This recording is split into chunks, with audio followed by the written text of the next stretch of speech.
Hey, what is going on, guys? It is your boy Yeet here. Welcome back to the channel, and hello if you are new. Well, it is a new deck profile that I have got for you guys today. And yesterday was, if you guys are not up to date, it was the World Championship 2024. And in doing so, and because of the event that Konami was doing, they had a mini event being hosted at all of the locals for those who weren't participated in the World Championship 2024. As in, the format that you are going to be playing is not Edison.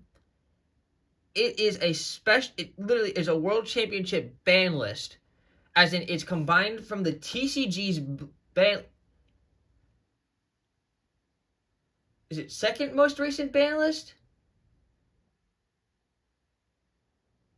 And the OCG ban list.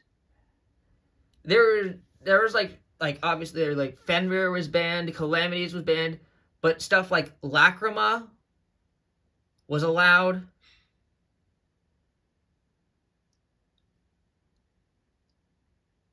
The whole ban list is online. A lot of people will already know it off the top of their heads. I can't remember the entire ban list off of there. But point being is, I didn't know Lacrima was allowed. In doing, if so, I probably would have played a Fiendsmith engine in this deck. But I didn't, and it was too late for me to change it because I had before I realized it was allowed. The first round was already posted. But Mimigul and stuff like that was gone. So I took what I was kind of doing before with this deck, and I had to switch up the cores a little bit, and I ended up playing Whitewood Centurion. There were a lot of Whitewood players there, and there was a Centurion player there as well. So a lot of people were on the same idea as me. Honestly, I kind of wish, because everyone knew what I was kind of playing, so it was kind of a disadvantage for me. Hindsight, I probably wish I played Millennium, which I also managed to finish while I was there as well, which is going to be a new deck that I'm going to mess around with. Don't know if I'm going to take it competitively, but I at least have it. But anyways, I want to show you guys what I did with this Whitewood Centurion deck. And it, by the way, also got me into the top 8 cut, which got me 6th place out of, what, 38 people? Yeah, 38 people. And yeah, let's get right into the matchups. Burn Branded. I know, I couldn't believe it myself, but he played Burn Branded, Yubel Fiendsmith, Centurion, Pure Centurion, I might add,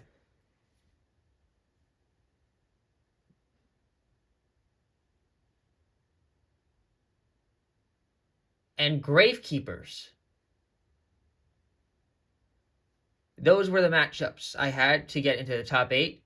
Gravekeepers was a weird one, honestly. Gravekeepers and Branded Burn, but I swear to God, they were those two. Those were those decks that I faced. Anyways, let's get into the deck profile. It's 46 cards, going over the main deck, extra, and side. Starting off with the main deck. If you guys go on to enjoy this content, please show your support down below. It really helps out the channel a lot. And yeah, let's go. Starting off with the monsters, we are playing 2 copies of A Stellar of the White Forest. I have this, but I don't play in a lot of the other versions of White Forest I have. I really don't even like pure White Forest that all much, but I know it's very popular along with White Forest Toy Box. But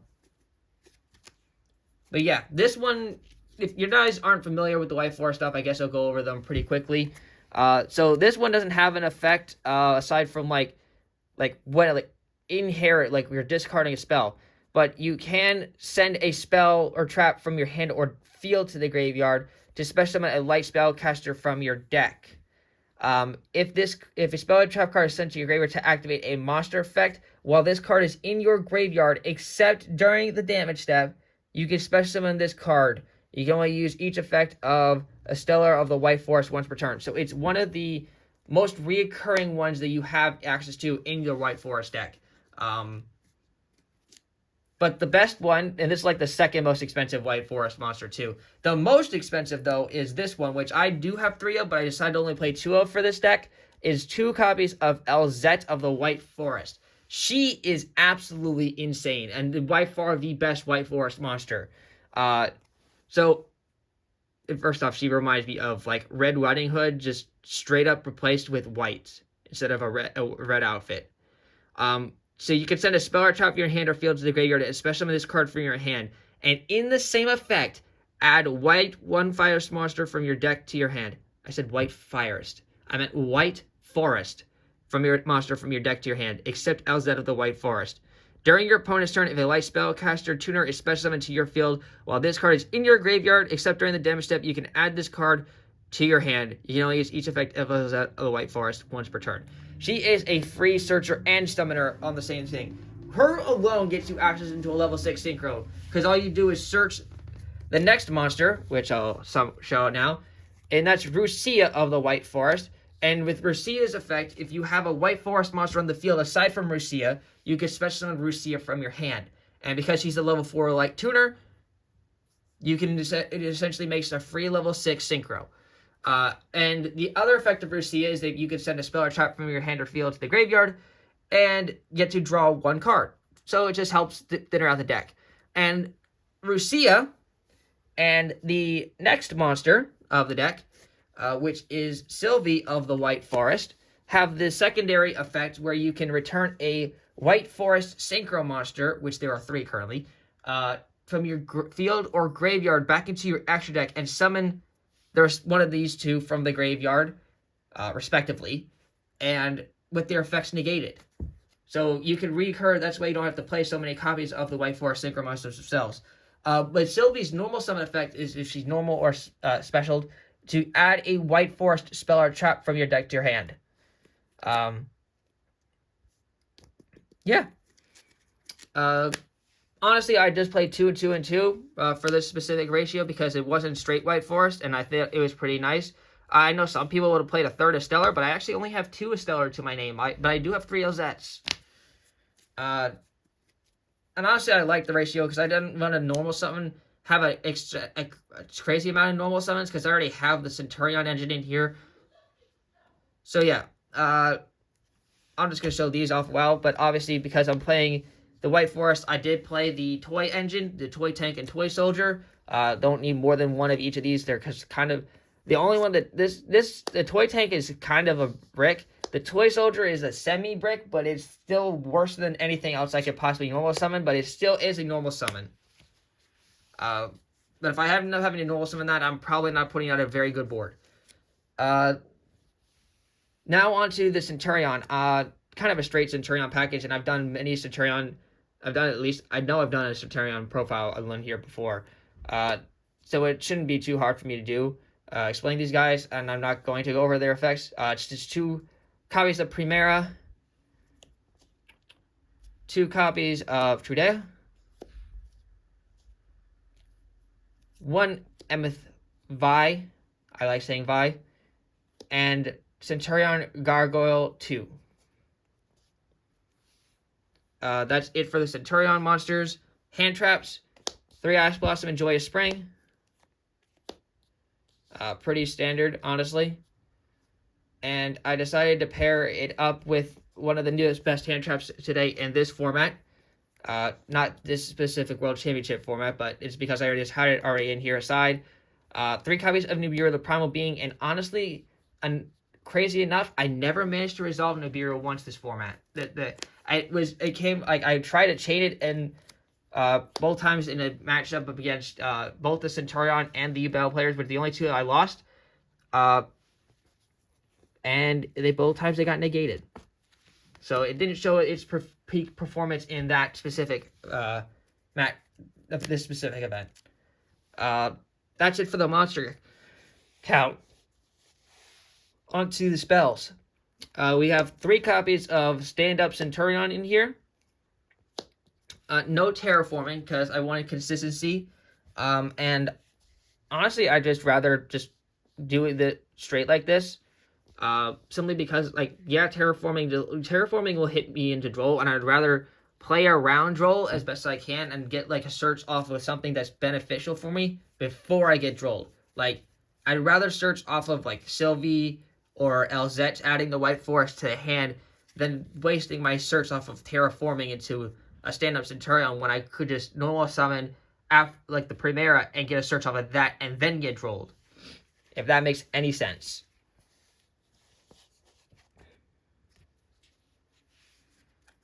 Then we have the 1 copy of Wake Up Centurion. You don't need no more, no less. But this card is absolutely mandatory as well for the Centurion engine. Then I have 3 copies of Forbidden Droplet. Obviously pairs really well along with the toy stuff because you can send them for cost when they're set a spell and trap cards, so you get their effects from that as well. And in general, just a very good board breaker, help me clear big problem monsters. Play around, can help play around Yubel, can help play around Cosmic Blazer,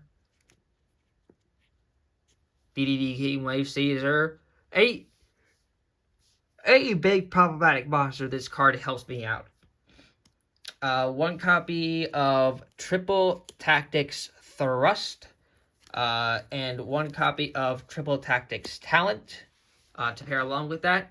2 very great cards and staples in this thing. Unfortunately, I still only have 1 copy of Thrust, but working my other 2. That's just a side note.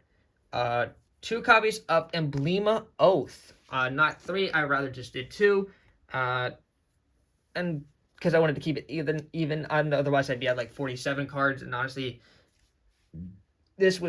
keeping this at 46 and just having just 2 of this was honestly just fine.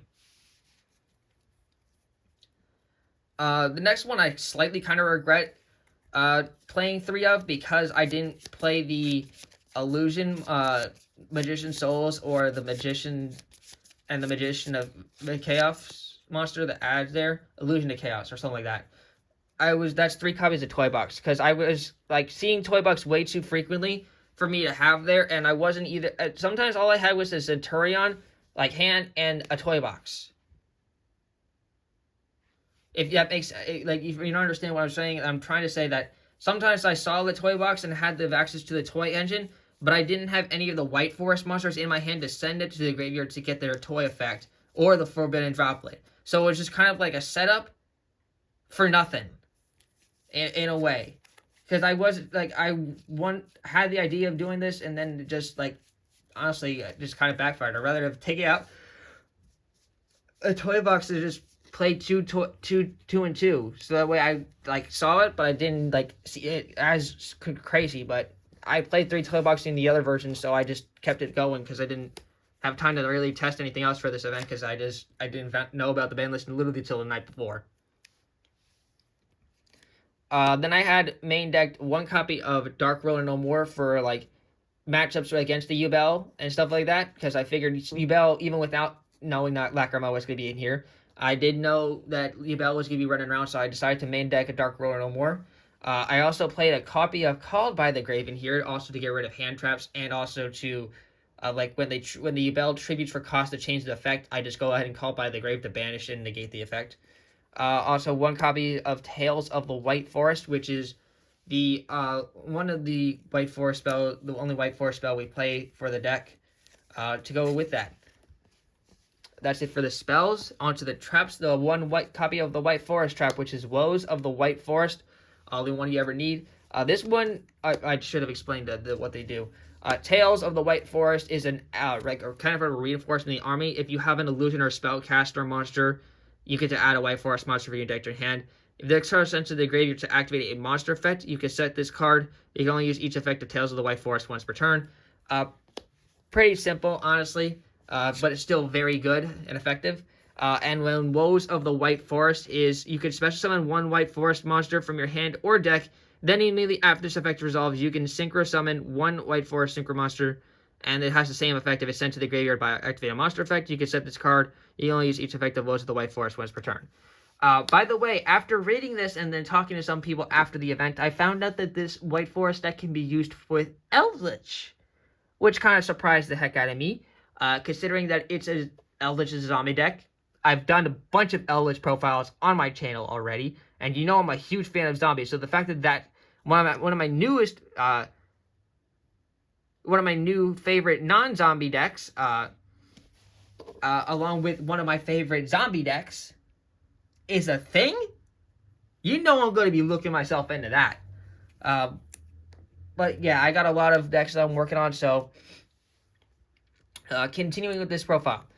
2 copies of Infinite and Permanence. I decided to play 2 instead of 3 because, again, even numbers. Otherwise, I've been at 48, and I already wanted to just kind of crank it out. Plus, I had a lot of monster effect negations already.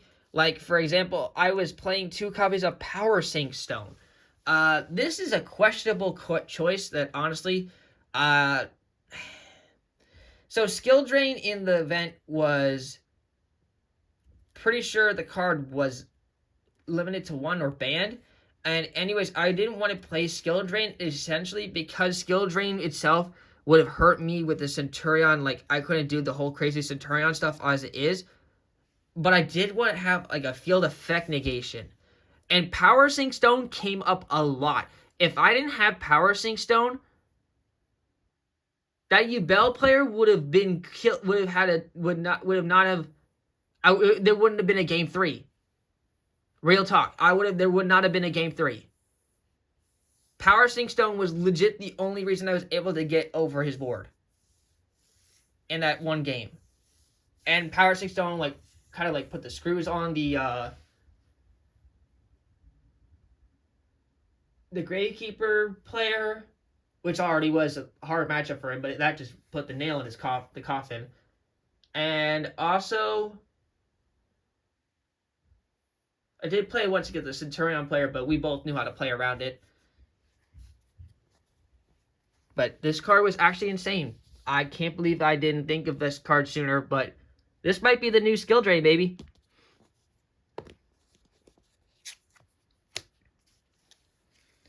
Then I have the 1 copy of Centurion Phalanx, which is what we dump off of the effect of Wake Up Centurion to revive our Centurion monsters. And then the last trap in the main deck is 1 copy of TC Boo. Not only for Yubel, but this deck, even though there's a lot of spellcasters in here, you can definitely play under TC Boo. Like we have Rock, Zombie, Machine, Dragon, Pyro, Warrior, Machine, and then a big amount of spellcasters. But it is definitely doable. That's it for the main deck. Let's go off into the extra deck now. Not much I hopefully have to explain out of here, so let's just go ahead.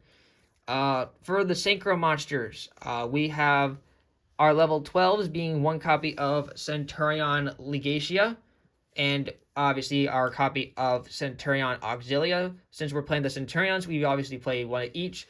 You can obviously play more than that, but I decided to go for a little bit more of a spice run this thing. Plus, I was also doing a mix, so I didn't want to overload. And honestly, 1 was more enough. I didn't think I ever needed a second one, nor did it come up.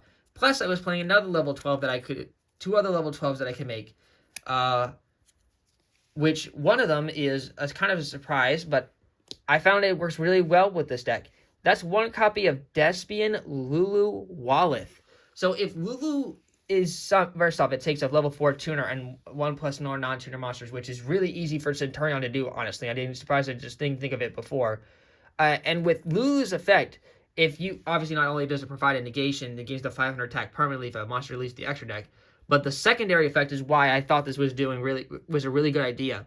And that's if it's sent to the graveyard because it was sent to this turn, you can special summon 1 light spellcaster monster from your hand or deck whose attack equals its own defense. You can only use each effect of Despian Lulu Walleth once per turn.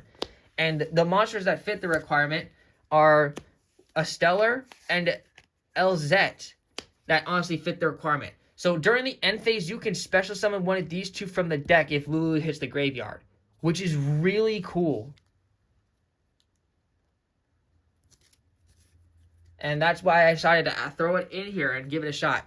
I know some people would play that Mud Dragon version with Albion and the Granganol, but I don't have access to that Mud Dragon Synchro. Honestly, I don't know why, because it's a pretty old Synchro monster and a common. But I checked my entire collection, I just didn't have it. Plus, honestly, it just flew over my head, and I didn't think of it at the time. Plus, I didn't want to waste my level 6 synchro on something like that. Next, we have our Crimson Dragon package, which obviously requires us to play the copy of Crimson Dragon, and which is the other last level 12 that you can generically make. And the two monsters we can tag into are one copy of Cosmic Blazer, which I kind of insteadly wish I played a second copy of it, but I don't even have a second copy of it, which is surprising. And a copy of Red Supernova Dragon, because with King Calamity's band, I needed a different option, and I was like, well, I can just play Red Supernova Dragon. I can play Red Nova Dragon, which this deck plays in a certain amount of tuners, which is obviously a very valid option. But I'd rather have the board clear, and just Red Supernova Dragon, it just looks honestly better than Red Nova Dragon. Fight me if you don't believe me or don't agree with that statement. Yep. It's out for the level 12 synchros. We do have other synchros in this deck. The only level 10 in the deck. One copy of Chaos Angel. It can be made with some cards in our side deck, and also we can make it with Trudea and either a LZ and a Stellar, because, well, actually, I'm pretty sure one of the other Centurions is dark. Isn't Gargoyle dark? Yes, Gargoyle is dark. You can also make it with Gargoyle 2 and the level 2, one of the level 2 White Witches, White Forest monsters. Because you can just take the tuner, make the non-tuner, so you can easily make with the two different attributes. And also just great for removal. Was actually kind of good in coming up against their field spell or deck lockdown. This card helped me out deck lockdown as well. On the only level 8 synchro we play is the one copy of Diabelle, Queen of the White Forest. She is really, really cool. Honestly, it reminds me of Maleficent when I look at her. So Diabelle, Queen of the White Forest, has an illusion monster that has, if it's synchro summoned using a tuner synchro monster, you can target one spell or trap in your graveyard, add it to your hand. And when your opponent activates your monster, or when an opponent activates a card effect, quick effect, send one spell or trap from your hand or field to the graveyard. Special one level, summon a lower tuner synchro monster from your extra deck, graveyard, or banishment. You can only use each effect of Diabelle, Queen of the White Forest, once per turn. She is a very good card. You don't need to play a second copy, but I'm considering it simply because Kashtira in the regular format is still a dang good engine, especially if you're up against Mimical Kashtira. And when they start ripping cards here at extra deck with Unicorn, they usually hit the Diabelle Queen, and that hurts a lot. So I'm considering upping my upping this to 2, and considering I opened one for my prize packs, a second one, I'm definitely considering that. And then I'll still leave this here because I'm going to show out her two sisters now, which are the other two White Forest synchros, which is Silvera, Wolf Tamer of the White Forest, which I'm trying to sell the art on this because it's honestly freaking cool. The fact that there's two beasts in here and her on there, so freaking cool, dude. She has a crazy ability, though, of if it's synchro summoned, you can basically Book of Eclipse, except without the reverse effect. All monsters on my opponent's field, and illusion spellcaster synchros I control gain 500 attack, and if it attacks a defense position, they do double piercing damage, which is crazy output damage. And Recelia of the Sinister Soul of the White Forest. She just looks like a succubus. If this sync is synchro summoned, you can send one spell or traps you control from your hand or field to the graveyard. Add one White Forest card or light spellcaster monster from your deck to your hand. And yes, that means you can add your copy of Centurion Primera if the time called for it.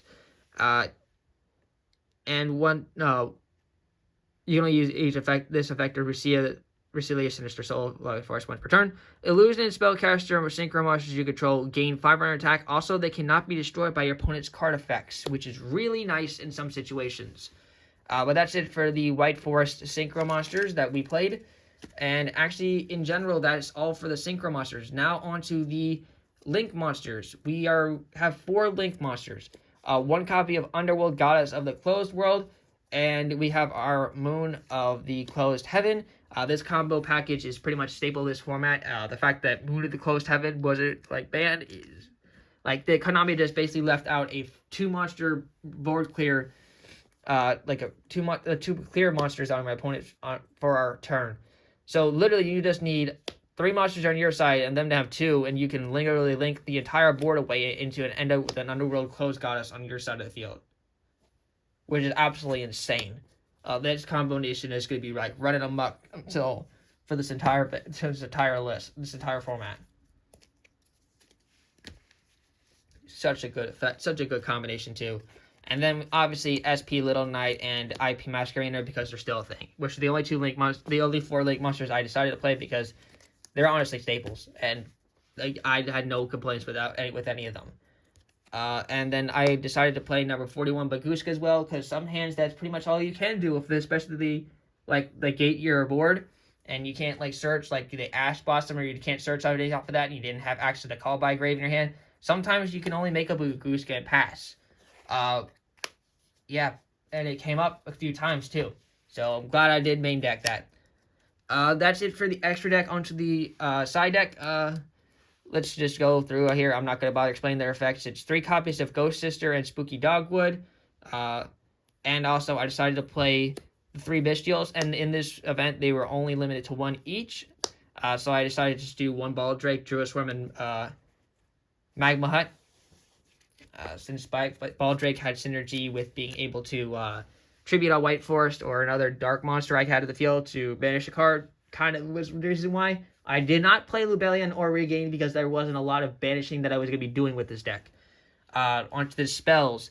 Obviously, a copy of Harpy's Feather Duster, and I decided to do Cosmic Cyclones in case Runic was there, but then later into the event I found out that Runic Fountain was at 1, which I did not know of. But this kind of helped, I figured Yubel was still going to be in there, so I figured this would still be a nice way to hit either the Throne or their Pain. Then I had 2 more copies of Dark Ruinomore in here, just in case my opponent was, doing some crazy end board, the White for think of, full-powered Fiendsmith Yubel, and you know how they put up the giant board of, double Yubel, Phantom Yubel, the Wave King Caesar, the freaking Appaloosa on top of that. It was, come on, man. It's too much. I needed this card just in case that kind of stuff happened. And also, it kind of came up in the Centurion matchup, too, because the guy ended up on double Cosmic Blazers, which was fucking brutal. Oh, my God. That was why I couldn't make the top. I couldn't get farther in top 8 than what I did. 2 Raigeki, never sided in. I didn't even see 10. I didn't even face Tenpai. I saw it being played by other players, but I didn't even face it in the matchups. And no 10 player made top 8 too, which is crazy. That was crazy. And 2 Evenly Matched was the last 2 cards I put in my side deck. That's it for the deck, guys. Hope you guys enjoyed the deck profile. Leave a like and subscribe if you guys did. And yeah, stay tuned. We got some different decks coming out along the way. And I hope you guys have a fantastic Sunday. And this is your boy signing out. Peace.